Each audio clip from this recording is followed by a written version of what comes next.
Most Formula One racing drivers are the children of rich white families. But world champion Lewis Hamilton is the exception that proves the rule. His family wasn't rich, and he is half black. His mother, Carmen, is white British, but his father, Anthony, is the son of a couple who moved to Britain from Grenada in the 1950s. Dad. Carmen and Anthony separated when Lewis was 2, but Anthony remained close. Lewis went to live with his dad and his new family when he was 12. His father promised to support his son's racing career if he studied hard at school. Anthony kept his promise, but he had to make many financial sacrifices. Racism. Racism isn't tolerated in football, but it seems to exist in Formula One.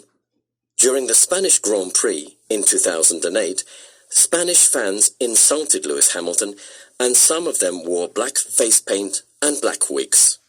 They say that Spanish fans hate Hamilton because of his rivalry with Fernando Alonso. But racism in racing also seems to be a problem in Britain. In February of this year, journalist Sam Hayward wrote an article with the title, "Do British people actually hate Lewis Hamilton because he's black?"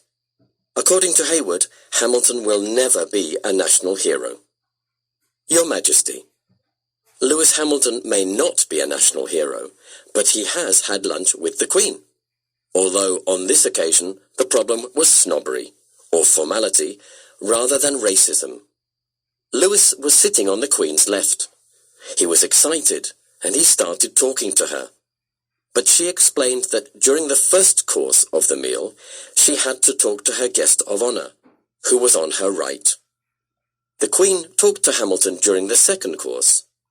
Later, he said, "She is a sweet woman, and we talked about how she spends her weekends, houses, and music. She is really cool." Champion. Hamilton himself is really cool.